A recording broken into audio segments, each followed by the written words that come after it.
I'm live. So, hi everybody, welcome to my channel. It's been a while, and this is the first time I'm actually going live. First time. So, there aren't anybody here, so because I don't go live and I haven't invited anybody, but inspiration. All right. I have a TikTok channel, a TikTok account, and I sometimes make reference to things on my TikTok account that you can get the full coverage on my YouTube channel. All right. Um, One of the things that I've noticed is that, and we would often say, Trinis don't believe, or Trinidadians never supporting their own. All right. Anybody could come and rip the country, and they never believe in their own Trinis. And I used to give the benefit of the doubt and say, nah, man, or you're not talking to the right Trinis. You're not talking to the real people at Trinidad. Here it is. I gave a post where I was assaulted as a young university student, fresh in college, had a lot of opportunities before me, and I just had to perform. I was going to have a job at the end and everything at a relative's company. It was just all laid out for me. And someone assaulted me. They hit me in the head with a pipe. When my relative found out, he bitterly cried and was told by the woman's boyfriend that he will pay the costs for her damaging me, a cost that he never paid in its entirety, and a cost that he made people believe that he was paying in full all of the time. Now, when I've read some of these comments, when I read some of these comments, because they're still coming in, all of them indicates that I am crazy, madhouse, sentence. It have more crazy people outside than inside. Um, if this girl got a medication, she needs an injection. Um, a whole bunch of comments that presume that I am crazy. Just because I told them that some of my relatives in foreign had put money towards an investment where they could get some chips put together and placed in my skull without open surgery, right? So I didn't have to get cut and sewn up. So you don't see any scars on me because it wasn't an open surgery, brain surgery. All right? It wasn't, there was no need for that. So that's to tell you the level at which science have evolved. And I was used as a test subject in spite of spending money and my family's investing. And it was to a certain degree successful because I couldn't remember certain things from preschool level, secondary school level. A lot of my friends would meet me and say, "Girl, it's so by so, you can't remember me?" And I would look at them a bit confused. And when they started to talk, I would get flashes of their faces and say, "Yes, you and I went to school together. How you going?" And I will just take over the conversation. But the truth be told is, I didn't remember much of them. All right, I didn't remember much of them. So that was one of the reasons I didn't go out and lime too much with people I went to school with and stuff because I was a bit afraid. People change and I didn't, remember them. I really didn't remember them. And the ones that I did remember were the ones who were in the village or around in the area, and they would reintroduce themselves to me. "Girl, how you going? No, no, no, no, no. You don't play stupid with me. You can't forget me, right?" And I'll be like, "Forget you? How I will forget somebody like you?" And they'll start to say, "You're better because we was part," and they start to call which crew and what we used to do, and oh yes. And then when they pulled out pictures, I started to remember, right? So those were my real good friends from school who had pictures saved and whatnot. And seeing those pictures, I remembered. So I kept them as my friends. I kept them close enough as my friends, right? And with COVID, and remember, your brain is something, it's always active. And one of the things my psychology teacher told me while I was learning psychology, I would often ask the same questions over and over and over. I may ask it in one way, and 5 minutes to 10 minutes later, I would ask the same question in another form, in another way. I would differentiate my questions. And the teacher told me that she knew about the injury. She knew they heard it through the grapevine and whatnot. And plus, people would call and ask to include me in school. Don't go too harsh on me, don't favor me. But at the same time, understand my need for inclusivity and go easy on me, if you understand what I'm saying.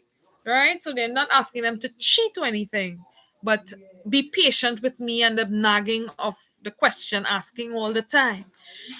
And the particular person told me that one thing about somebody's memory, two concerns they had. They said one is that you can have something called a false memory, something you think happened but didn't happen. But she said you would know because the false memory would change. She said, if it's a false memory, it will change.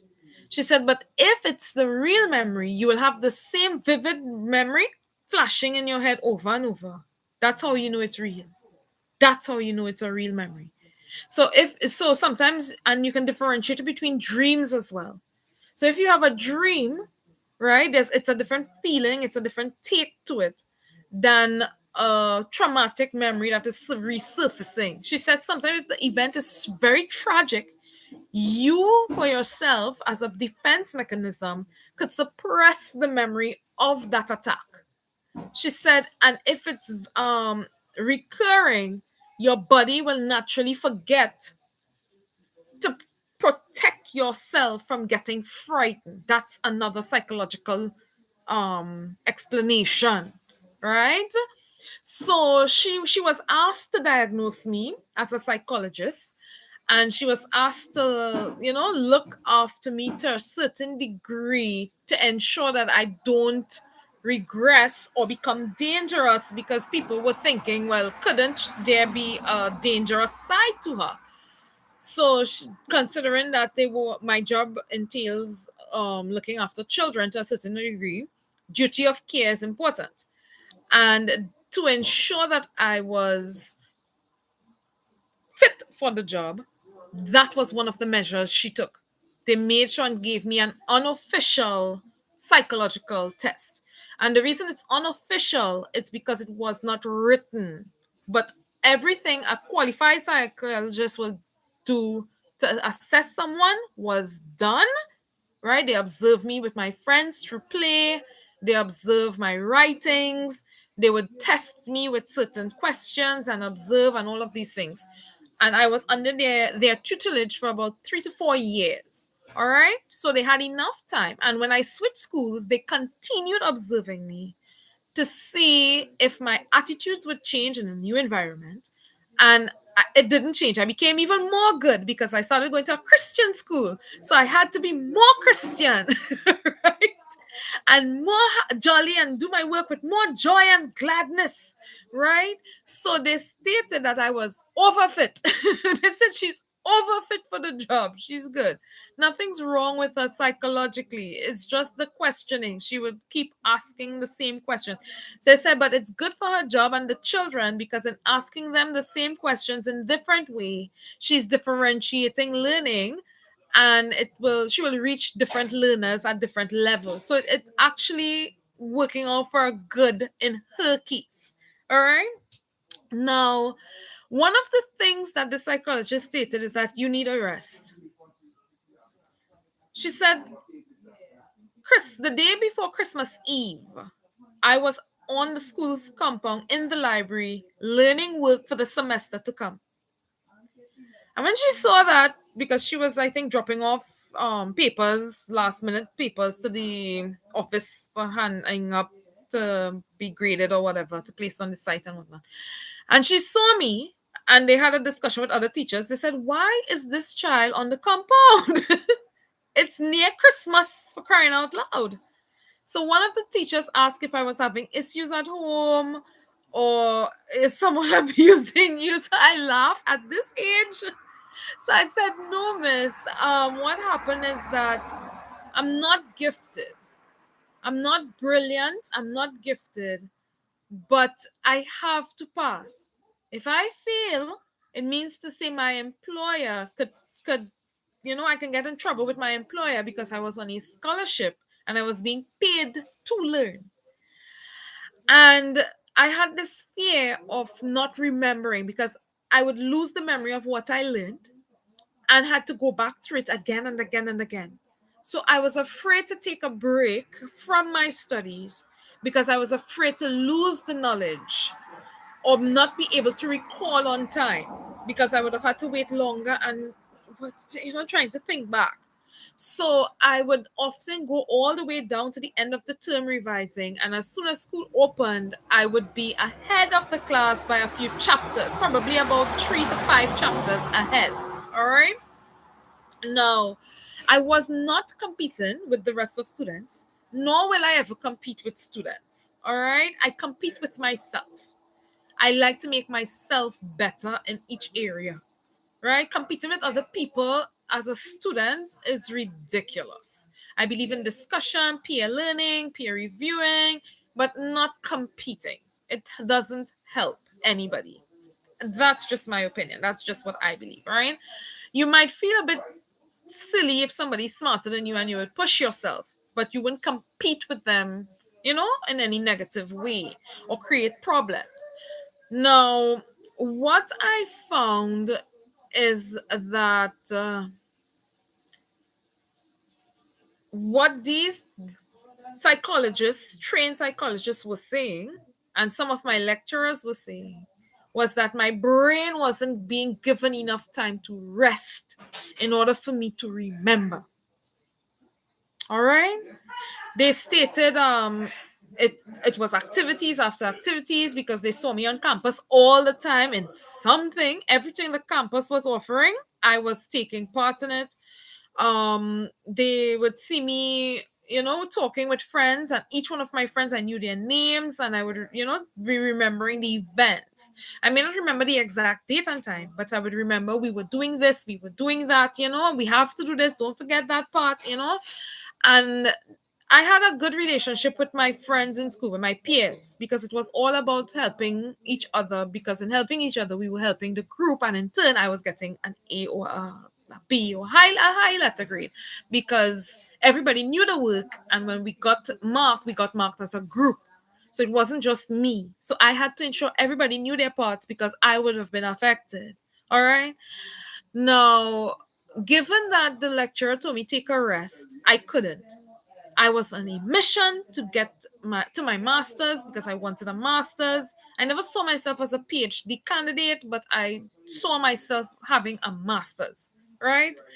And I was pushing hard on learning my undergrad work because I was taught by a friend in a higher level than me that once you know your undergraduate work, they said a master's and PhD is a breeze through because your undergraduate work gives you the theories and concepts, and the pathway to apply in a deeper scope and level within a specified field, a specialized field. And that's where it's a bulk of work, new knowledge or whatnot, but it's easier because the stressors of learning those concepts and theories, which are your foundations, would have been covered. So it's like you have already auger piled the ground, tie steel, mix cement, fill it up, build your foundation, which is the most difficult part. And the only easy part now is to just lay bricks around, which is just literally cement mixed with your sand and your blocks and your technique, and you go ahead. Right? The next complicated part is your roof, which is like your PhD, a new body of knowledge. So it may be a bit tricky or a bit, unique, different. Right? So that's using layman's term and an analogy to get you thinking. So, like I said, it's like building a house. All of the hard parts have been done already with your first degree. The other parts is just applications of what you already know. So I thought that I had not the time to waste. I couldn't waste time. I had to keep going. I had to keep going. Now, because of COVID 19 and the entire world literally shutting down, every factory, every facility, except for essential workers and essential services, it meant to say that all pressures, all systems, everything just stopped. So we were back to those days growing up as a child when you had literally not much to do except to eat, sleep, hygiene, and perhaps one or two chores. So, in going back to that childlike state, my brain got a chance to actually rest. So whatever I did was there was no stressors to pass or to fail, or to pass and not to fail, sorry, but to just have fun. Because as a child, when you're doing work, you are taught to have fun, right? It's not about coming out first. It's not about winning the race. It's about having fun and learning and having fun and, participating with your friends. So there was no stressors in the activities I was doing during COVID period shutdown to make myself, comfortable. So I sang songs, I wrote songs, which was something I did as a child and through my years at school. Um, I did little songs, dance. I opened my first TikTok account and actually sang songs, dance, did stuff that I never thought I would actually show myself as to the world because I was always reserved and never showed those parts to the world. I was silly. I behaved like a clown. So I showed my humanistic side. And slowly and slowly, these memories started coming back. These tragic memories. While listening to some songs that I listened to as a teenager and seeing videos of people that I saw as a kid and in some instances spoke with as a kid as equals or on a higher level. And it started bringing back and stirring up these emotions and memories. And that's when I started to say, no way. No way. This is real? Is this real?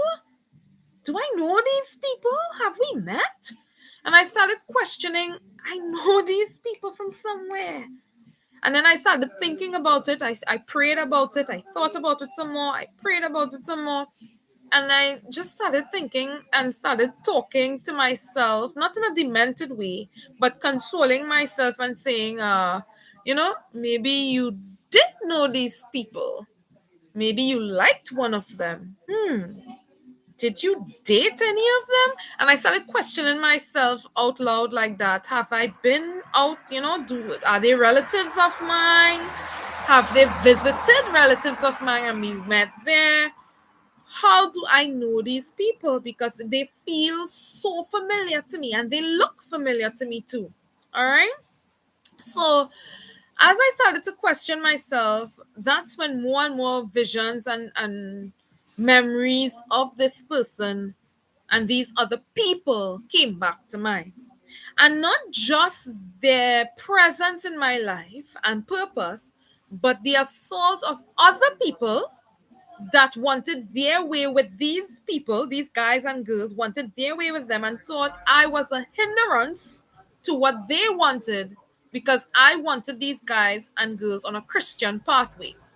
So while you look sexy and while you look glamorous and while you make a lot of money and grow a family, I wanted people to understand that there is a supreme being and he's called God, Almighty God.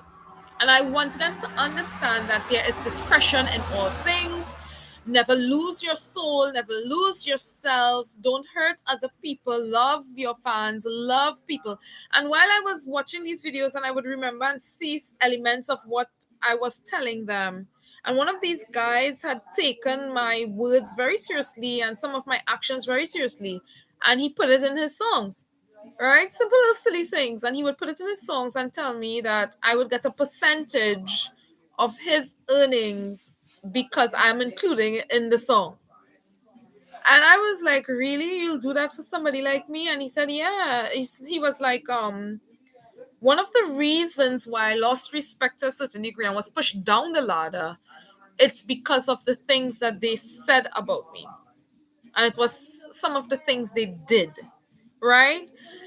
And one of the things they did was, like I said, while I was in the changing room one day, one of them had paid some girls to take out pictures of me. And they were hurt by it because they realized by doing that to me, they changed my entire life as a girl, as a decent Christian Catholic girl. Because a lot of people started talking, and when people see images of you, they don't care to know that you were innocent, that this was not your fault, that you had no knowledge of it. They just start labeling you and chastising you, excluding you, bullying you. And with someone being ignorant as to why they were doing that, you would blame yourself and think maybe it's race, maybe it's because I'm not Catholic enough, maybe I'm not smart enough, maybe, my family was right, this part of the world wasn't made for me, I'm not supposed to be seen in public. And you start questioning yourself and blaming yourself for the way people treat you. So when the guy realized how sweet I was and nice I was as a child, because they presume I was a mean girl, I was, silly, I wasn't worthy. When they started getting to know me personally over the phone, they started to realize that, hey, she's not that bad. She's actually smart. She can speak English, like us. She's not bad at all. And he felt a bit guilty of the things they had said and the things they had done to push people to treat me that way.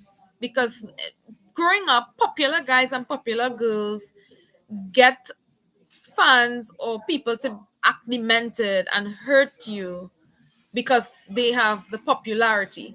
You may be how rich or how smart, because of their fame, popularity, people flock to them and do their bidding. All right? They don't care how rich you are, who your parents are, or anything like that. Just because of fame and people wanting to be with them or be seen with them, trust me. I had people when I was now being seen with these types of guys and girls. They ask me if anybody was hurting me or making me upset, they would take care of them for me. And I was like, okay, wait, what do you mean by take care of them? Done them out, put them down, 6 feet under, anything. Once they, hurting you or want to damage you, anything like that, because we all you're up here and we have to keep all your here. So this guy is speaking, and I'm like, okay, well, no, thank you. There's no one I would like to put a hit on, right? So when I said that, other people were like, that she's getting people offering to kill for her. That's the kind of things they like up there. That's the kind of supporters they like up there. So careful, she becomes more popular than us and take over our position and places, and before you know it, we're stale news and she's it. And these were the types of things they were saying. I was just about 15 years, 16, 17, 18 years when these crazy stuff was happening, and I was just associated by being around visiting relatives who were along with them for the ride and to set up things as well. So I had forgotten all of these things. One, and two, it wasn't of importance to me, so it was never in my psyche. All right. And a lot of people might think, well, why now? Why is she saying this now? And it's because before my grandfather passed away, he had asked that I be helped. He sought some scientists, he sought the priest, he sought my family members, and he asked that they put me back to my home in the village. He said, and let us stay there until she remembers. Because I was renting in South, I was renting up north, going to university and whatnot. So he asked them to keep me in the village for some time and make sure that I remember. And he asked the scientists with the chips to do their part as well. All right. Now, there were certain things he had told them. They said that one of the side effects is that people can actually use these chips to scramble your brains, right? To make your memory worse and whatever. That's a side effect or a reverse effect, and could be used in sabotage, assassination attempts, sorry, sabotage, espionage, whatever. So he said the only thing that they will be scrambling around here are eggs. All right. And I remember him telling somebody, if that happens, shut them down. Shut it down and shut them down. All right. So it has its pros and cons. It has its, benefits and its severities as well. And the one of the reasons he wanted me to remember it's because we had a large amount of investments made with some of these people. And I'm not just talking about the scientists, I'm talking about the people who I spoke with as a child, who put me on their labels and their CDs and their records, and had me sign off on lyrics. Sometimes our conversations, they would like it, they would like how it sound, and they would ask if they could use some of the lyrical content in their songs, and all I had to say was yes. And they would put me down as to receive a percentage of the sales and whatnot, because it was as though I wrote the lyrics to the song, right? So even though it was verbally us speaking, they liked it. It was catchy, it was fun, it made people laugh. It was joyous, it was clean, so they liked it. They said when I spoke, it made, one, people listen, and two, it was decent. Even if I cursed, they said it had a meaning behind it. I was cursing for a reason. I wasn't just talking empty words. And they appreciated it and asked if they could use it. And I said, well, if you're paying me, sure. So what happened is that after a while we got disconnected, and they had tried to come back together before their passing to distribute monies and whatnot. And because I had no memories of all the investments and all the songs or all the areas or what have you that I had contributed to, it created a bit of a stir. All right, because there were people who came into our lives way after. I mean, I know some of these guys when I was 8 years old, 9 years old, 10 years old. All right. And they would visit for my birthday, for Christmas. They would visit for special occasions in church and what have you. And they would give me a special message, tell me happy birthday, or everything is going to be okay, don't cry, simple things, don't worry, he can see, and you'll be okay, you'll be fine. And these types of simple things to keep me going, to keep me jolly, to keep my spirits up and whatnot. And some of these girls, other girls or other women that came into their lives 5 years after, 10 years after, and thought that they could just push me aside and just toss me and my family aside and our backing aside. All right. And they started lying. They started lying on us. They started saying we were the ones stealing from him. I met one of them. I met them in 2017. So they visited a house of a friend of mine that I was staying by for a bit.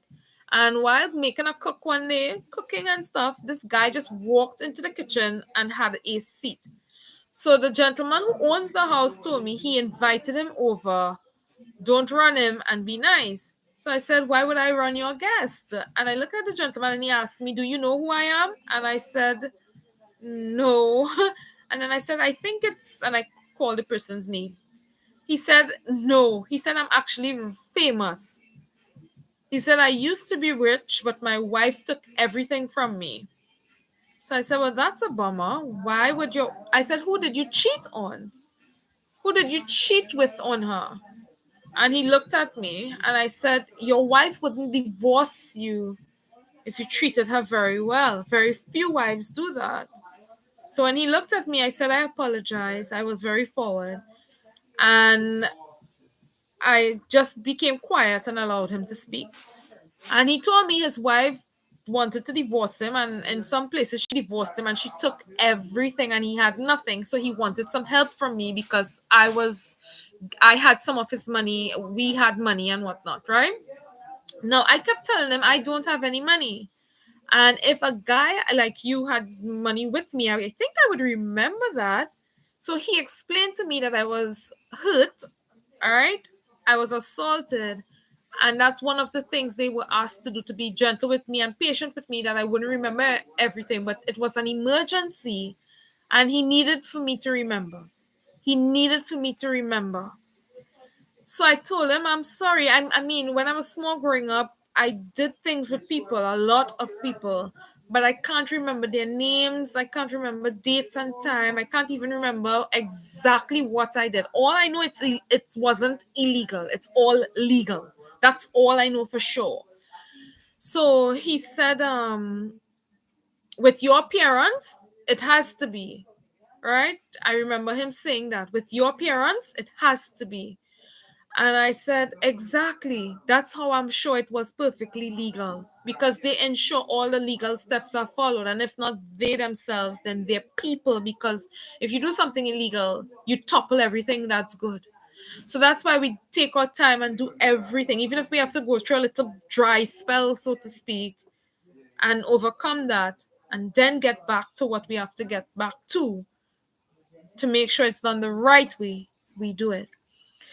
But in this instance, I really couldn't remember. So my heart goes out to that gentleman, and I humbly apologize to you. I never meant for your wife to take your money, or if I did that and they misinterpreted, or you know misunderstood something between us, I apologize. All right. As for the money, at that time I couldn't remember. At that time, I really couldn't remember. And like the psychologist had told me, I was supposed to rest. When my head was injured, I continued with my degree. I didn't stop. And I got a B minus, I got a B. I still passed my work. And my lecturers were impressed, because they stated while doing my work, they could see I was in discomfort. They could see I was in a bit of pain, because my eyes would be crouched, or I would be rubbing my head while doing the work and whatnot. So they could tell I was uncomfortable, but yet I passed. And that's what determination and the Holy Spirit is. It keeps you going when you have no energy, it provides. So people would think she's lying, because if she's so intelligent in her academic work, why is she so dull in her personal life? And that's the weird thing about the brain. There are certain parts, this is brain, what they call this, brain based learning. There are certain parts to the brain that stores memories, that you can retrieve memory very quickly from, and different parts and whatever is stored. So there's a side that it's more prone to storing mathematical information, a side that's linguistics, um different parts to the brain. I know for sure your frontal lobe, it's, if here is damaged, you become animalistic. So that's why you will find people who may be ancestral, wanting to have sex with their biological children, and daughters, sisters, and that kind of thing, brothers and whatnot. If they had an injury in their head and their frontal lobe was damaged, it means to say they have lost that conscious part that makes them humanistic, that makes them human, and they become animalistic, like how animals will be with each other, like animals. So the urge to procreate is there, but they have no rationalization and understanding to know I cannot do this act with my sister, or with my brother, or with my child, or with my mother or father, that kind of thing. So it is that serious. That was what I also learned in psychology class. All right, because one of the things as a teacher, we must identify children who we perceive or may think are being abused, and refer them to the guidance counselor and school social worker and those things. But it must start with the teacher's recommendation. So we have to keep an eye out for that. So in our classes, in my studies, they taught us these types of things. All right. And people might say, well, well, they real hit she on every part, boy. Yes, that's the people in my country for you, right? But the truth is, Um, there were flaws. I'm not going to tell the public my flaws, but there were aspects to my performance that got hindered. All right, there were aspects to my performance that got hindered, and I had to learn to mask my flaws. I had to learn to mask um the areas in which I was weak and sort of overpower those areas with the areas I was stronger in. So one of the things I started to like was presentations and acting. So I would make video clips and I would use PowerPoint presentations to bring across my point, visuals, and let that speak for me when I did my presentations, as opposed to standing up and having a discussion and open forum sort of presentation with the students. So I would let the video play, I would let the PowerPoint slide show what I wanted to show or put it in a song, that kind of thing. And I would get marks because I would use audio visuals and it was engaging and that is what students need. And in my area, it worked for me. All right, it worked for me and it helped with inclusion, it helped with integrating technology, it helped with keeping children interested in their work because of the colors and features and fonts and different things. So the lecturers were really pleased. They said if this is my work to present to them, then they are happy the children will have something of that effect. You know, they would have the same thing or even better in the classroom. And rightly so, we did our best. All right. So I went to the bank as soon as I remembered what the gentleman had been telling me in person in 2018 and even before that. And as soon as I remember, I called the bank and I asked to check my accounts and whatnot, that any account that was under my name, even if it had somebody else's name with me and that sort of thing. And they said there wasn't any. They said there wasn't any at all. So I called the gentleman's name and I said, please take this very seriously, but could you check? And I told them the person's name. They asked me if I can spell it. I said, sure, I spelled it. And they said, no, I'm sorry, there isn't anything with that person's name in our system. I said, nothing with the first name and the last name. I mean, if you pull up the first name or last name, all names would show, right? There's nothing. She said, I'm sorry, but there's nothing on our system with that person's name. After she told me the procedure in which to get access to it without the person, she told me all the person has to do is write a letter stating how much of the money that I can get, get a notary to notify it, put the account number, sign it, date it, send a copy of their ID cards, and send a copy of the ID card, sorry, and that's it. I could bring that to the bank with my ID card and request to get how much money they stated in the letter that I can get and just take that. That's it. And I was like, really? They said yes. So I got so happy. I was like, oh my God. So this wouldn't be difficult for both of us because we haven't seen each other in years. It's awkward because he married the person that assaulted me in my younger years, that threw me off of being in business. Because my first degree was a bachelor's in business administration in management. All right. So everybody said I had a really good future. I could have had a human resource management position or, some managerial post in one of my relatives' companies. And they stated that it would not have been nepotism or cronyism because I would have been working my way up the ladder. So I would have been attending university. I would have ensured that I was perfectly qualified and had the experience and a clean record and apply for the vacancy. And I would have gotten it definitely because I would have had everything that fits the job. All right. So it would not have been cheating or anything like that. And they wanted me to work with my family's company because they said I would be safe there. All right. As a manager, as a woman, I would have been safe. So when she assaulted me like that, it caused me to forget. And this gentleman cried. He wept bitterly. I heard him like literally crying. And when I peeped through the door, I saw him on the wall with his hand over his head like this on the wall and was just crying and holding the wall and ponging the wall, crying because they assaulted his granddaughter like that, like she was nothing. And these people that he was, helping as youths, helping them to cross, helping them to see the world, protecting them through borders and whatnot. It hurt. It really, really hurt. All right. So imagine how much money he may have invested or may have betted on Seabiscuit. All right. So imagine that. So it would have meant he would have suffered some loss or would have had to hold back himself to cross with me. And that would have been taking a longer time because it meant I had to move at a slower pace. And for those who know money, time and money, it's almost equivalent. Time is money, money is time. All right.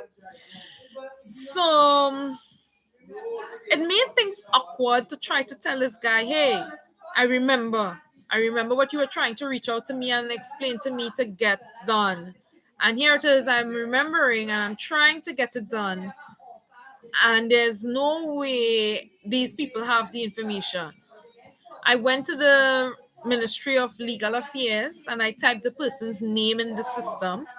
And if you have property in our country and your name is on the property, it comes up. So it's a database and anybody's name, you just type and it will just come up. You won't see all the details, but you will just see their name on the system. So you will know, okay, great, they have property here, moving along.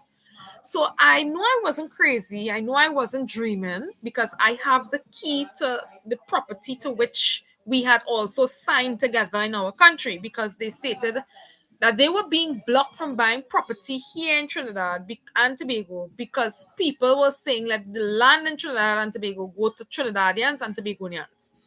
So they asked that as well. One of the guy became my husband, and he was saying if I could buy the property together with him, he would be able to purchase it easily because I'm a Trinidadian. And I was like, sure, because being his wife, I can take gifts. I can take gifts now, right?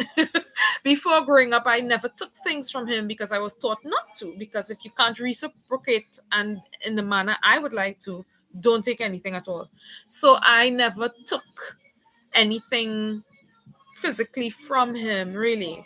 All right. So when we got married, I started to take gifts. So he got me a vehicle, he got me a house, and they literally this stole the vehicle. I think somebody said they went up in Laventille and scrapped it. I don't know if it's a rumor, but that's what I was told. And all I got was the key. A gentleman came to my mother's house, literally, and handed me the key, and they said, "This part is yours." I said, this is for what? He said, something very special. I hope it's still there. Right? Because I don't know what was happening and they had to leave and he was asked to give me the key. So he did his part and he brought the key to me and I was told somebody stole the vehicle and scrapped it. They took the house. I went to the legal system to type my name in. There's no record of my name on the house and I signed the documents for the deed and everything. Because in order for the deed to register, you have to sign it. And I personally signed it next to him. He signed it as well. And there's nothing in our system that shows his name or my name. And if you sell the property, even though you sell the property, your name remains on the system and it shows who the former owner was and who the new owner is. So you see how serious this is. This is criminal acts against foreigners and local me. And when I tell people the truthfulness of things, they say I'm lying or she's exaggerating or, she's calling people's names, she's brave, that had to be a lie. And that's how they are speaking because I do believe they are involved in what happened. And I'll tell you how they got into our system. For the last 15 years in our country, we have had GATE, which is free tertiary education.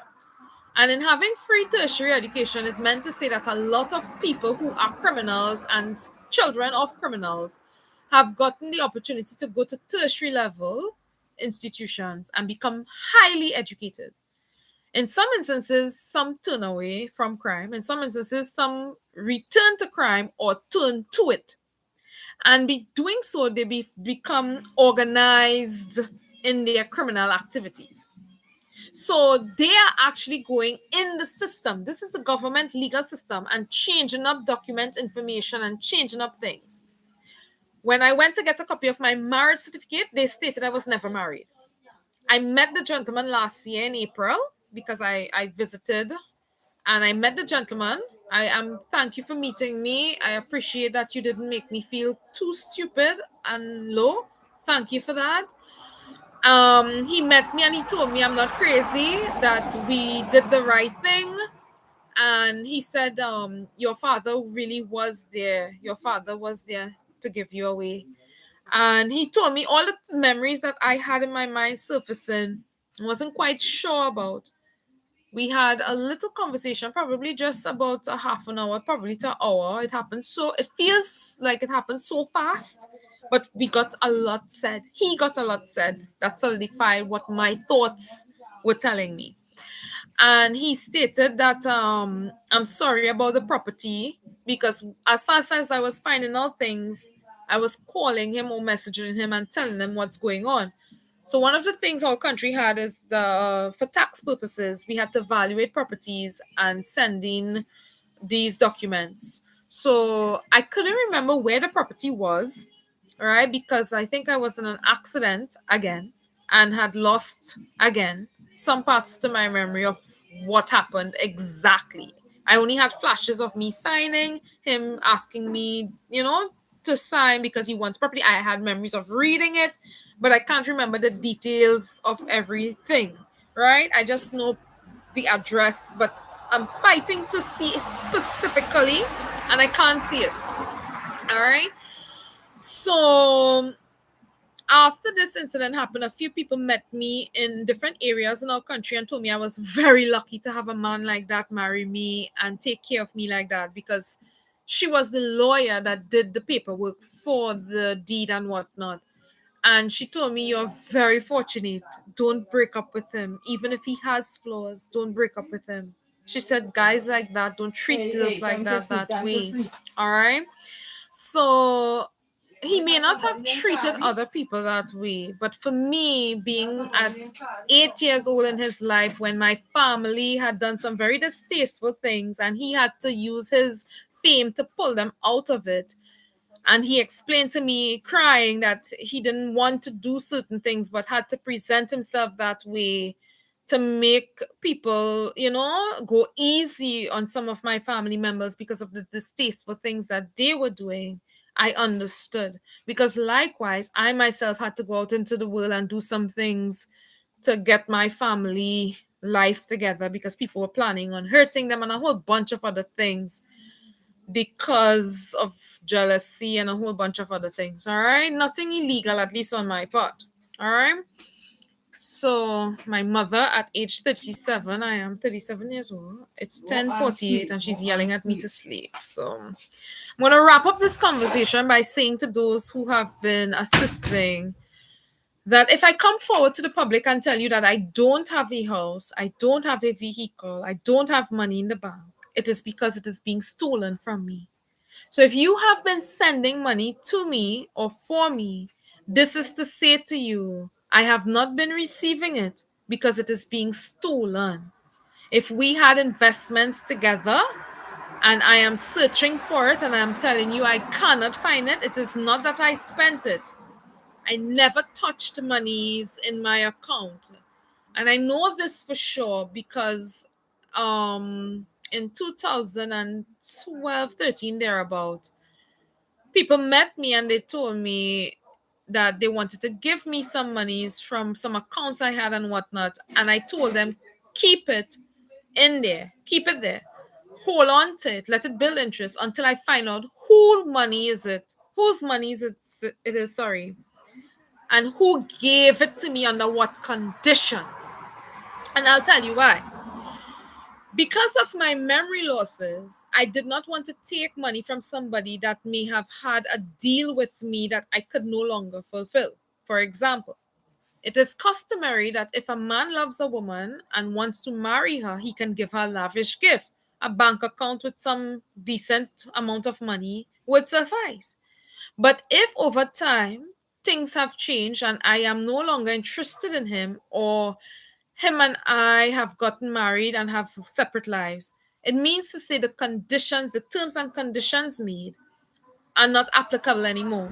So it would cause a bit of tension and, I don't know, cognitive dissonance, at least in me, guilt, to take such monies and not fulfill my terms and conditions, my obligations. All right. So before I accepted the money, I told them, wait. I said, keep it there, let it build interest. In the meantime, I need to find out who gave me that money and why. And based on what I find out, I'll know if it's to take it or not, or if it's to give it back to the person or leave it right there. All right. So all of these things, people would say, well, she's stupid, she wastes time, and look, people thief it and gone.